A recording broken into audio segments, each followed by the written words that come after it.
भाई जो गुरु वचन पे डट गए कट गए फंद चुरा। वीडियो में अपने कर कमल से लिखित इस पुस्तक के माध्यम से आदि सनातन पंथ की साधना के विषय में बताने जा रहे हैं, समझाने जा रहे हैं।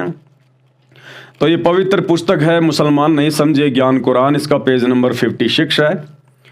और आज हम शुरू करेंगे आदि सनातन पंथ यानी यथार्थ कबीर पंथ में पूजा। आदि सनातन पंथ उस कादिर अल्लाह का पंथ है, उसका यथार्थ भक्ति मार्ग है जिसको कबीर पंथ भी कहते हैं। तो यथार्थ कबीर पंथ सन 1994 से शुरू हुआ है पृथ्वी पर। सन 1994 से ये पूर्व निर्धारित समय था उस कादिर अल्लाह का, अल्लाह कबीर का। जब वे भारतवर्ष की पावन भूमि पर 650 साल पहले बनारस के काशी में कबीर दास नाम से प्रकट हुए और 120 वर्ष उन्होंने लीला की, 64 लाख हिंदू मुसलमानों को अपना शिष्य बनाया, भगत बनाया, उनको सत भक्ति प्रदान की, सच्ची इबादत उनको प्रदान की।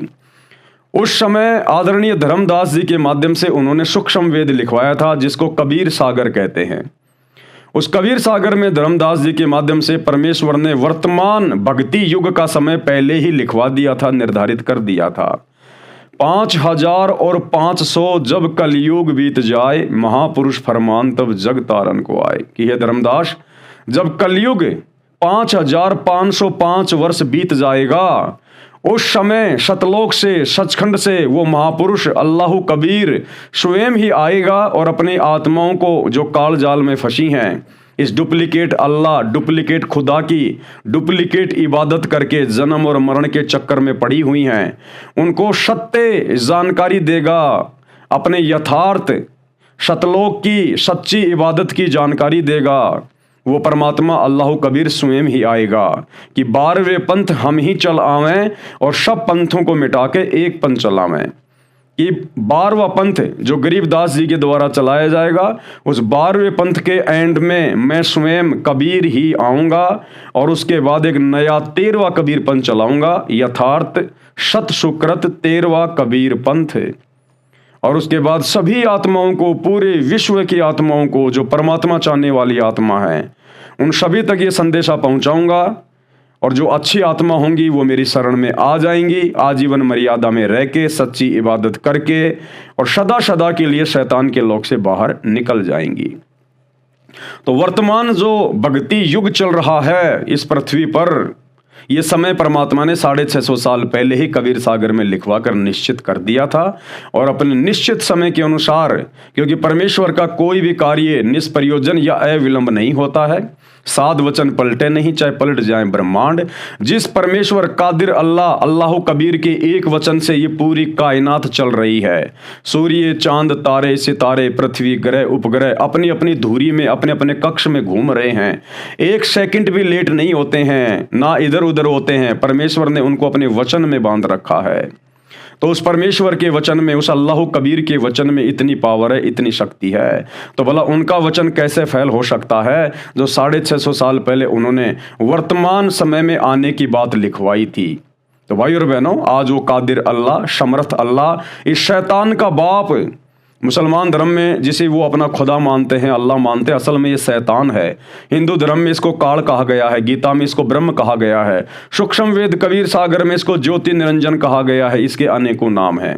ये हम सभी को यहाँ पर भ्रमित रखता है। 21 ब्रह्मांड रूपी जेल में हम सबको इसने षड्यंत्र के तहत बांध के रखा हुआ है। तो इस शैतान के षड्यंत्र से केवल उसका पिता अल्लाह कबीर, सुप्रीम गॉड अल्लाह ताला ही निकाल सकता है। तो आज वो अल्लाह ताला आप और हमारा सौभाग्य पूरे विश्व के मानव समाज के लिए धरती पर प्रकट है। आवश्यकता है तो हमने उनके आदि सनातन पंथ यानी यथार्थ कबीर पंथ को समझने की। आदि सनातन पंथ यानी यथार्थ कबीर पंथ में पूजा, यानी उस कबीर अल्लाह की प्राप्ति के लिए सच्ची इबादत क्या है, कैसे करनी होती है, किन किन धर्म ग्रंथों में लिखी हुई है, और वर्तमान में उसकी जानकारी के अभाव में हम हिंदू, मुसलमान, सिख, ईसाई क्या आदि अधूरी इबादत कर रहे हैं। आदि सनातन पंथ में सनातन धर्म यानी वर्तमान के हिंदू धर्म के उपरोक्त धर्म ग्रंथों, चारों वेद व गीता वाली साधना, ऊपर बताई पांचों यज्ञ के साथ साथ गीता अध्याय 17 श्लोक 23 में बताए 3 मंत्रों ओम तत्सत का जाप भी करना होता है।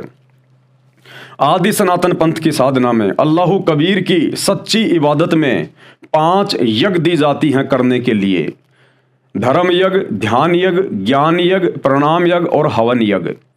ये वास्तव में क्या है, किस प्रकार से करनी होती हैं, पिछले वीडियो में आपको विस्तार से बता दिया गया था। और वर्तमान में बाखबर सतगुरु रामपाल जी ने अपने सभी फॉलोवर को प्रतिदिन ये 5 यज्ञ करने का आदेश दिया हुआ और हम करते हैं। इसके अलावा यथार्थ जो मंत्र हैं, मंत्रों के बिना मुक्ति नहीं हो सकती। तो यथार्थ मंत्र जो कुरान शरीफ में लिखा हुआ है, कुरान मस्जिद में लिखा हुआ है, सूर अश-शूरा 42 और आयत नंबर 2, ऐन सीन काफ, ये 3 मंत्र हैं जिनको जाप करने की विधि भी 3 प्रकार से है, लेकिन ये कोड वर्ड में है। ऐन सीन काफ, इस प्रकार ये जाप नहीं किए जाते। इन मंत्रों को जाप करने का आदेश देने वाला वर्तमान में पूरी कायनात में एक ही है, और वो है अल्लाह कबीर, जो वर्तमान में सतगुरु रामपाल जी के रूप में धरती पर प्रकट हैं। और ऐन सीन काफ ये सांकेतिक हैं, ये कोड वर्ड में है। असल में वो मंत्र क्या हैं जो पिछले वीडियो में आप जी को बता दिए गए, समझा दिए गए हैं, वो मंत्र जब तक हम बाखबर अल्लाह कबीर सतगुरु रामपाल जी से उपदेश लेकर प्राप्त नहीं करेंगे और आजीवन मर्यादा में रहकर जाप नहीं करेंगे, तो भाई और बहनों, आप और हमारी मुक्ति नहीं हो सकती। चाहे आप कितना ईद बकरीद मना लीजिए, कितना ही रोजे रख लीजिएगा, आप कितना ही अजान लगा लीजिएगा, आप कोई भी विधि कर लीजिएगा, कितनी भी, आप शैतान के षड्यंत्र से बाहर नहीं निकल सकते। तो वो वास्तविक भक्ति विधि वर्तमान में आदि सनातन पंथ में, यानी सतगुरु रामपाल जी के यथार्थ कबीर पंथ में है। ओम तत्सत का जाप भी करना होता है, जिस साधना से जन्म व मृत्यु का चक्कर सदा के लिए समाप्त हो जाता है तथा सर्वश्रेष्ठ स्वर्ग यानी सतलोक प्राप्त होता है। मुसलमान भाई जो कहते हैं ना कि हमारा खुदा 7वें आसमान पर जन्नत में है, वो असल में सतलोक है, सचखंड है। लेकिन वो मिलेगा कैसे? बाखबर सतगुरु रामपाल जी से उपदेश लेकर आजीवन मर्यादा में रह के भक्ति करने से। जहां पर जन्नत ही जन्नत है, यानी वहां पर जहन्नुम का कोई नामो निशान नहीं है, वहां पर मृत्यु नहीं है, कोई दुख नहीं है, कोई परेशानी नहीं है, वहां जहन्नुम यानी नरक नहीं है। यह भक्ति बताने वाले परमेश्वर कादिर अल्लाह स्वयं पृथ्वी पर व काल के लोक के अन्य लोकों में आता है।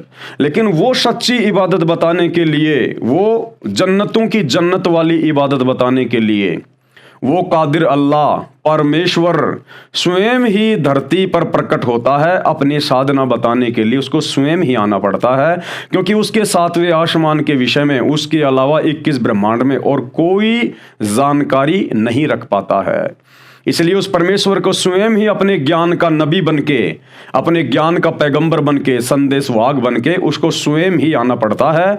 और वर्तमान में वो कादिर अल्लाह, वो परमेश्वर भारतवर्ष की पावन भूमि पर सतगुरु रामपाल जी के रूप में प्रकट है। गीता अध्याय 17 श्लोक 23 में 3 मंत्र ओम तत् सत है। जो गुरु बचन पे डट गे, कट गे फंद 84 के, कट गे फंद 84 के, कट गे फंद 84 के।